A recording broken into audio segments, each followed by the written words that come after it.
നമ്മൾ മുന്നേ പറഞ്ഞ പോലെ മുംബൈ ഇന്ത്യൻസ് ഈസിയായി ജയിച്ചു. 6 വിക്കറ്റിനാണ് ജയിച്ചത്. എൻ്റെ അഭിപ്രായത്തിൽ മുംബൈ ഇന്ത്യൻസ് ഏകദേശം ഒരു 16-17 ഓവർ ആകുമ്പോഴേക്കും ജയിക്കാമായിരുന്നു. നമ്മുടെ റിക്കിൾട്ടനും രോഹിത് ശർമ്മയും പോയ ശേഷം കളി നല്ലോണം സ്ലോ ആയി. ടോസ് നേടി മുംബൈ ഇന്ത്യൻസ് KKRനെ ബാറ്റിങ്ങിന് അയക്കുകയാണ്. നോർമലി ഇപ്പോൾ ഇങ്ങനത്തെ ബാറ്റിംഗ് പിച്ചിലൊക്കെ ഇതാണല്ലോ ട്രെൻഡ്. ആദ്യം ടോസ് എടുത്തിട്ടുണ്ടെങ്കിൽ ചേസിങ് എടുക്കുക. അവരൊരു 10-200 റൺ എടുക്കും, എന്നിട്ട് അത് ചേസ് ചെയ്ത് ജയിക്കാം. അത് തന്നെയാണ് IPL ആദ്യത്തെ 2 കളിയിലും നമ്മൾ കണ്ടത്. 2 കളിയിലും ബാറ്റിംഗ് പാരഡൈസ് ആയി പിച്ചാണ്. KKRൽ നല്ല സ്റ്റാർട്ടാണ് കിട്ടിയത്. GK രഹാനെയും നമ്മുടെ ഫിൻ അലനും കൂടി കൊടുത്ത് 10 ഓവറിൽ 120 റണ്ണില്ലേ KKR. പിന്നത്തെ 10 ഓവറിൽ കിട്ടിയത് 100 റണ്ണാണ്.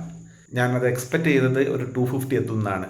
ഏകദേശം ഒരു 10-25 റണ്ണോളം ഷോർട്ടേജ് വന്നു. രഹാനേൻ്റെ ഇന്നിങ്സ് എടുത്ത് പറയേണ്ടത് തന്നെയാണ്. നല്ല അറ്റാക്കിംഗ് ആയിട്ടാണ് കക്ഷി കളിച്ചത്. എൻ്റെ അഭിപ്രായത്തിൽ ഞാൻ മുന്നേ പറഞ്ഞ പോലെ കാമറൂൺ ഗ്രീൻ 25 കോടിക്ക് കൊടുത്ത കാമറൂൺ ഗ്രീൻ ഒരു കാര്യമില്ല. പുള്ളിക്കാരൻ ഒരു ഓൾറൗണ്ടാണ്, പക്ഷേ ഒരു ഓവർ പോലും കൊണ്ട് പുള്ളിക്കാരനെ ചെയ്യിപ്പിച്ചില്ല. പിന്നെ എന്തിനാണ് 25 കോടി കൊടുത്തത്? ബാറ്റിംഗ് ആണെങ്കിലും മര്യാദയ്ക്ക് ഫോമിലല്ല പുള്ളിക്കാരൻ. അത് KKRൻ്റെ വലിയൊരു ഫ്ലോപ്പായ മൂവാണ്.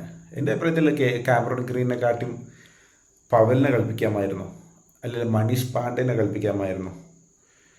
എന്തായാലും ഫിൻ അലൻ്റെയും രഹാനേൻ്റെയും സ്റ്റാർട്ട് അത് ശരിക്കും KKR മുതലാക്കിയില്ല. നമ്മുടെ രമൺദീപ് സിംഗിൻ്റെ പകരം മനീഷ് പാണ്ഡെനെ കളിപ്പിക്കാമായിരുന്നു, ഗ്രീനിന് പകരം പവലിനെ കളിപ്പിക്കാമായിരുന്നു, അല്ലെങ്കിൽ രജിൻ രവീന്ദ്ര.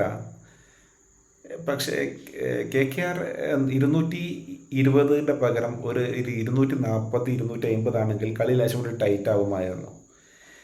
മുംബൈൻ്റെ ഇന്നിങ്സ് പറയുകയാണെങ്കിൽ റിക്കിൾട്ടനും പിന്നെ നമ്മുടെ രോഹിത് ശർമ്മയും കോക്കിനെ കളിപ്പിക്കാതെ റിക്കിൾട്ടനെ കളിപ്പിച്ച് നല്ലൊരു മൂവാണ്. എന്തായാലും റിക്കിൾട്ടൻ കിടിലം 2020 പ്ലെയറാണ്. പിന്നെ സുനിൽ നാരായണന് 4 ഓവർ കൊടുത്തില്ല, അത് വല്ലാത്തൊരു മിസ്റ്റേക്കാണ് റിങ്കു സിംഗിന്. 1-2 വിക്കറ്റും കൂടി ഉണ്ടെങ്കിൽ റൺ റേറ്റ് കുറയുമായിരുന്നു. ഇതിപ്പം മുന്നോട്ട് പോകുമ്പം മുംബൈ ഇന്ത്യൻസിനായാലും KKRനായാലും റൺ റേറ്റ് ഒരു ഘടകമായി വരും. റിങ്കു സിംഗിൻ്റെ ക്യാപ്റ്റൻസി ഞാൻ ഹാപ്പിയല്ല. ഒരുപാട് മിസ്റ്റേക്ക് ഉണ്ട് റിങ്കു സിംഗിൻ്റെ ക്യാപ്റ്റൻസിയിൽ. നമ്മൾ പ്രതീക്ഷിച്ചതിനെക്കാട്ടും KKR കളിച്ചു, പക്ഷേ മുംബൈനെ പോലത്തെ ഒരു സ്ട്രോങ് ടീമിന് അത്ര നല്ലൊരു ബോളിംഗ് അറ്റാക്ക് ഇല്ലാതെ എവിടെ എത്തൂല. എന്തായാലും KKR ഇനി മുന്നോട്ടധികം പോകില്ല. മുന്നോട്ട് പോകാൻ നമ്മുടെ മുംബൈ ഇന്ത്യൻസും ബെസ്റ്റ് 4ൽ എന്തായാലും മുംബൈ ഇന്ത്യൻസ് ഉണ്ടാകും. ബെസ്റ്റ് 4ൽ KKR ഉണ്ടാവില്ല, പ്രത്യേകിച്ചും ഈ ഒരു ബോളിംഗ് അറ്റാക്ക് കൊണ്ട്.